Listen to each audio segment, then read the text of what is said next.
Namaste, Joy Ma Kamakhya, Jai Bhairava Baba. Uh, I am coming to you in a video after a very long time. I had been busy traveling to different places and also doing my own sadhanas, also conducting various retreats and other things. So, this small video is about the coming Mahashivratri. As we all know that in the various kinds of uh, religious festivals and nights that we have, among these Shivaratri is perhaps the most prominent, one of the most prominent. It is the night on which it is believed there are many legends associated with Shivaratri. One of the first most important aspects of Shivaratri is the night when Lord Shiva gets married to Parvati. And this has a tremendous spiritual significance. There is another lore that is also present in the texts which say that on this night Lord Shiva performed the Tandava Nritta. Both of them have one common spiritual similarity. Whenever Shiva gets married to Parvati, it is essentially when Shiva leaves his condition of absolute state of static samadhi and he enters into creation. Union of Shiva and Parvati means, in a way, it is the beginning, the start of something new, something tremendous and powerful. Same idea also comes to us from the Tandava, broadly speaking, not going into nuances of it.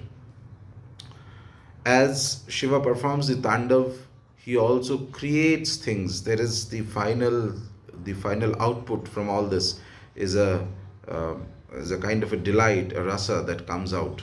That delight of creation is what emanates from his Tandava, broadly speaking, not going into details and nuances of the various kinds of Tandav Nritta and all that. So fundamentally, Shivaratri is the night when the energies are such that the most powerful transcendental divine power, you call him Shiva, you call him Ishvara, जो भी आप बोलते हो, that energy has entered into creation and starts or resets a spiritual cycle. So it is fantastic to start any new practice on the night of Shivaratri. Uh, it is considered to be auspicious and it gives you a kind of a boost in your sadhana if you use that practice. As people generally tend to do, they fast throughout the day, and then as the night progresses, you can do Abhishekam of the Shiva Linga. If you have a Shiva Linga, you can go to visit a temple and perform Abhishekam on the Linga with different kinds of materials throughout the night while performing japas of the Shiva Mantra, Shiva Panchakshari Mantra, or Shiva Ashtottara, or something like that. Some people also can make Shivalingas at home, the parthiva Shivalingas, and do Upasana of the Shivalinga, parthiva Shivalinga throughout the night, and then end on the morning, you can do Visarjan of it. So these are well known, well attested, and obviously spiritually extremely beneficial practices, no doubt about it. So if you are a Shiva devotee, if you have been worshipping Lord Shiva, then this is the time when you can spend the night in general upasana, which is within your capacity to do, not something exorbitant, not something extraordinary, something that is easy or capable of your current condition. That type of sadhana you start and you can carry on doing. In fact, Shivaratri is so powerful that not just Shiva Upasana, it is also good to do. It is, if somebody is a upasaka of a specific deity in the Shaiva pantheon, Shiva Parivara, Shiva, Shakti, Ganapati, Skanda, and all Parivar Devatas, etc., then Shivaratri also becomes extremely potent for them too. Even their Ishta Devata can be worshipped on Shivaratri, and it will always give you a lot of positive blessings. As the energy is something that starts, energy of creation is there in that, so it can give a boost to new spiritual growths, attaining further heights, creating a new powerful energy around you, like that. For those people who have been worshipping Bhairava for a year now, and as I see, On Ashtami Tithis, collectively, the amount of japa that is done is close to almost 50 lakhs now, along with the specific Abhishekams that I ensure that my team gets done in Kashi Kal Bhairav, Vatuk Bhairav, Mahakal, few other places, along with Annadanam and Rudravishekams and things like that. So overall, it has created a tremendous upsurge in the energy of Bhagavan Bhairava. Anybody who has been doing that simple Naama Mantra of Bhairava, Om Bhairavaya Namo, more or less will feel a certain connection to that mantra and will feel the energy of Bhairava trying to drive him or her towards a greater purpose, a sense of fulfillment, a new strength in their activities, in both spiritual as well as material. That mantra Bhairavaya Nama is more or less absolutely safe to do because it is just a Nama mantra. Even certain vijas can be added, but for the general masses, for general purpose, even Om Bhairavaya Nama is fantastic because, as I've mentioned before as well, this mantra connects to multiple kinds of Bhairava. There's not one but 64 Bhairavas, and it is the Bhairava Tattva that it connects to. And because there are so many people doing it now, and it has increased at an exponential rate over a year with very little effort from my side or even from my team's side. This is not possible until there is a definite upsurge in the energy of that specific Devata. It is Bhagavan Bhairav who has been most proactive in the natural atmosphere of this land now, and he will become even more active and more powerful in the coming times.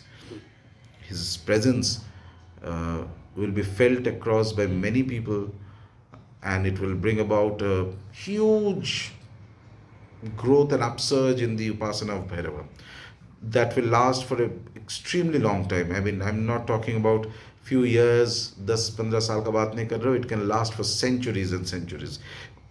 Each of us are nothing more than a nimitta, a small instrument in this great awakening of Bhairava that is just starting across India, throughout the land. We are just at the inception of it. Those who have been doing Bhairava Upasana can chant the Om Bhairavaya Nama mantra throughout the night of Shivaratri. Have an Akhanda Diya, very simple thing to do.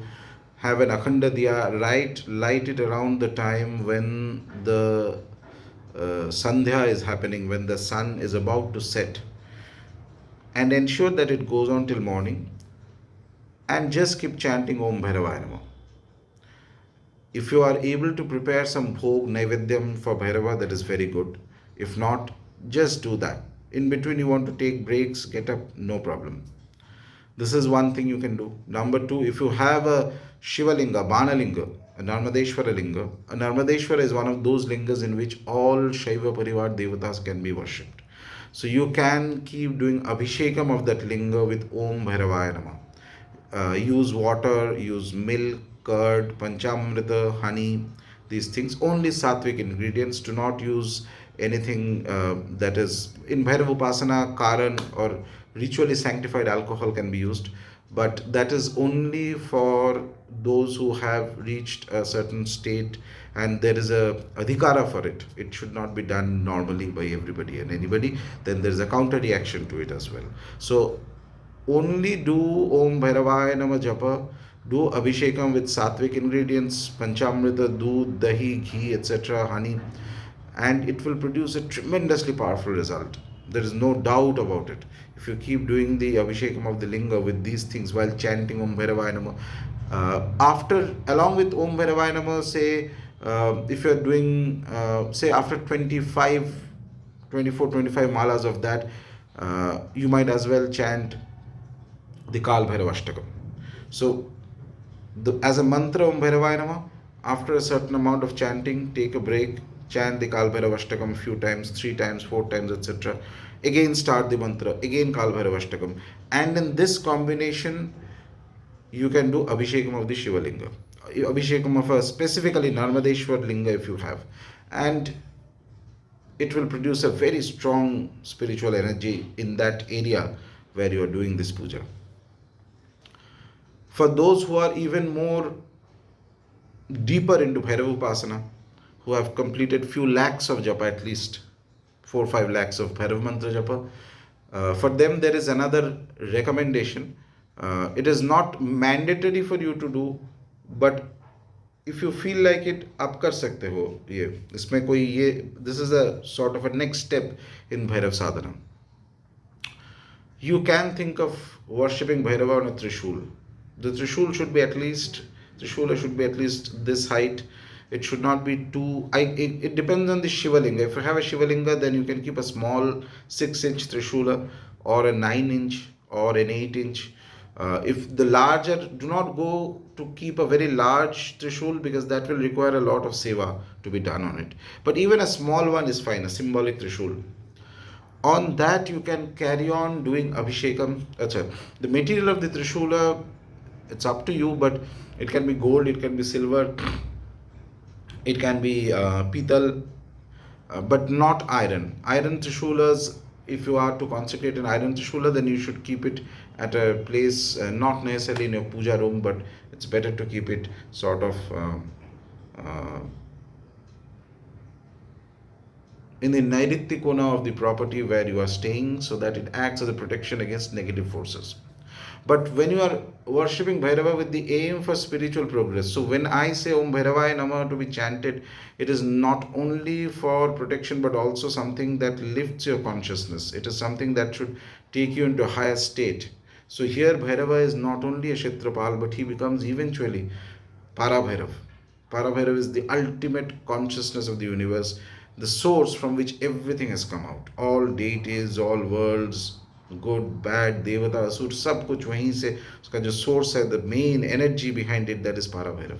So Om Bhairavaya Namah can connect to that also, if the Upasaka is capable.